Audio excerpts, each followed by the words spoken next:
Hi friends, வணக்கம். Welcome back to my channel. இன்றைக்கி நம்மளோட சேனலில் சிக்கன் கோரியாண்டர் சூப் எப்படி செய்யுதுன்னு பார்க்கலாம். மறக்காமல் சேனலை சப்ஸ்கிரைப் பண்ணிக்கோங்க.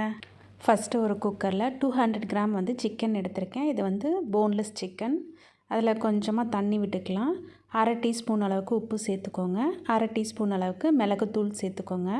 இது ரெண்டுத்தையும் மட்டும் நல்லா மிக்ஸ் பண்ணி 3 விசில் நல்லா இதை வேக வச்சுக்கலாம்.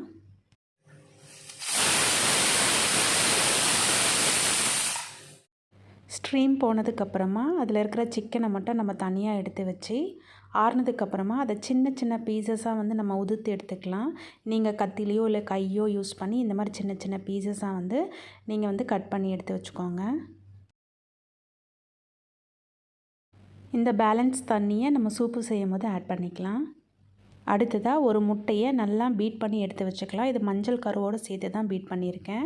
நெக்ஸ்ட்டு ஸ்டவ் பற்ற வச்சுட்டு ஒரு பாத்திரம் வச்சுக்கலாம். அதில் 20 கிராம் பட்டர் 2 டீஸ்பூன் அளவுக்கு ஆட் பண்ணிக்கோங்க. நல்லா மெல்ட் ஆனதுக்கப்புறமா அடுத்ததாக 1 டேபிள் ஸ்பூன் அளவுக்கு பொடியாக நறுக்கின இஞ்சி, 1 டேபிள் ஸ்பூன் பூண்டு, இது ரெண்டுத்தையும் ஆட் பண்ணிக்கலாம். அதோடவே 3 பச்சை மிளகாவை பொடியாக நறுக்கி வச்சுருக்கேன், அதையும் சேர்த்துக்கிறேன். இந்த பச்சை மிளகாய்க்கு பதிலாக சிகப்பு மிளகாய் யூஸ் பண்ணலாம். அதாவது காஞ்ச மிளகாய் இல்லைங்க, நம்ம அந்த ஃப்ரெஷ்ஷான சிகப்பு கலருக்குள்ளேயே அந்த மிளகாய் யூஸ் பண்ணிங்கன்னா இன்னும் சூப்பராக இருக்கும். அடுத்ததாக பொடிசாக நறுக்கின அரை வெங்காயத்தை ஆட் பண்ணிக்கலாம். இதையும் நல்லா வதக்கி விட்டுக்கோங்க. இது ஓரளவுக்கு வதங்கினதுக்கப்புறமா நம்ம பொடிசாக நறுக்கி வச்சுருக்கிற காய்கள் எல்லாம் சேர்த்துக்கலாம். இதுக்கு நிறைய காய் சேர்க்கணுன்னு அவசியம் இல்லைங்க. நான் 4 பீன்ஸு, ஒரு 1/4 கேரட்டு, அப்புறம் கொஞ்சமாக குடமிளகாய் எடுத்திருக்கேன். நான் yellow colour and green colour எடுத்திருக்கேன். நீங்கள் கேபேஜ் இருந்தால் அதையும் சேர்த்துக்கோங்க. எல்லாமே சும்மா கொஞ்சம் கொஞ்சம் சேர்த்துக்கோங்க. இதில் சிக்கன் நம்ம எக்கெல்லாம் சேர்க்கறதுனால காய் கம்மியாக இருந்தால் தான் நல்லாயிருக்கும். ஸோ நீங்கள் வெறும் வெஜிடபிள் சூப் மட்டும் செய்கிறீங்கன்னா நீங்கள் காய் இன்னும் கூட அதிகமாக உங்களோட டேஸ்ட்டுக்கு ஏற்ற மாதிரி நீங்கள் சேர்த்துவோ இல்லை குறைச்சோ போட்டுக்கலாம். அடுத்ததாக சூப்புக்கு தேவையான அளவு உப்பு சேர்த்துக்கலாம். நான் அரை டீஸ்பூன் அளவுக்கு உப்பு ஆட் பண்ணிக்கிறேன். இது எல்லாத்தையும் ஒன்றா மிக்ஸ் பண்ணி விட்டுக்கலாம்.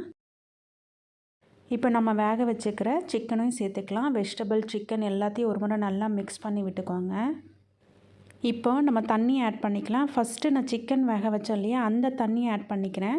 அதுவே 3/4 கப் அளவுக்கு இருக்குது. அதுக்கப்புறமா 4 கப் அளவுக்கு நான் தண்ணி ஆட் பண்ணிக்கிறேன்.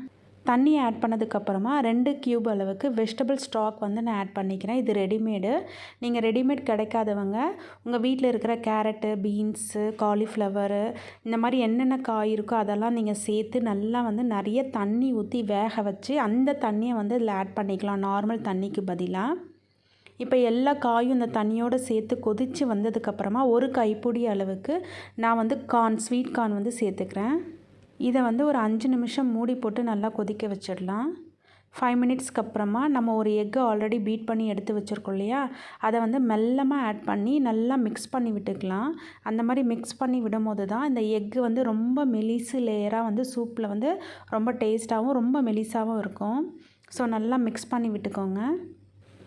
எக்கு சேர்த்து ஒரு கொதி வந்ததுக்கப்புறமா 2 டேபிள் ஸ்பூன் அளவுக்கு கார்ன்ஃப்ளவர் எடுத்து கொஞ்சமாக தண்ணி ஊற்றி கரைச்சி வச்சுருக்கேன், அதை ஆட் பண்ணிக்கிறேன். சூப் இன்னும் நல்லா திக்காக வேணும்னா இன்னொரு டேபிள் ஸ்பூன் கார்ன்ஃப்ளவரை எக்ஸ்ட்ராவாக ஆட் பண்ணிக்கோங்க. அடுத்ததாக 2 டீஸ்பூன் அளவுக்கு ஆப்பிள் சிடர் வினிகர் ஆட் பண்ணிக்கிறேன். நான் டயட்டில் இருக்கிறதுனால இந்த வினிகர் ஆட் பண்ணுறேன். நீங்கள் நார்மல் வினிகர் கூட ஆட் பண்ணிக்கலாம். வினிகர் சேர்த்ததுக்கப்புறம் கொதிக்க தேவையில்ல, நம்ம ஸ்டவ் ஆஃப் பண்ணிடலாம். இப்போ 1 டீஸ்பூன் அளவுக்கு பெப்பர் பவுடர் ஆட் பண்ணிக்கிறேன். உங்களுக்கு சோயா சாஸ் வேணும்னா இந்த ஸ்டேஜில் ஆட் பண்ணிக்கோங்க. கடைசியாக நம்ம கொத்தமல்லி தூவி இதை இறக்கிடலாம். இந்த சிக்கன் சூப்புக்கு எக்ஸ்ட்ராவாக டேஸ்ட்டு கொடுக்குறது அந்த ரெட் சில்லி யூஸ் பண்ணணும். அப்போ தான் இன்னுமே டேஸ்ட்டு நல்லாயிருக்கும். ப்ளஸ் நிறைய கோரியாண்டர், அதாவது கொத்தமல்லி நிறைய போட்டு நம்ம இந்த சூப்பை சர்வ் பண்ணோம்னா ரொம்ப டேஸ்டியாக இருக்கும். கண்டிப்பாக நீங்கள் உங்கள் வீட்டில் ட்ரை பண்ணி பாருங்கள். இந்த வீடியோ பார்த்ததுக்கு ரொம்ப நன்றி.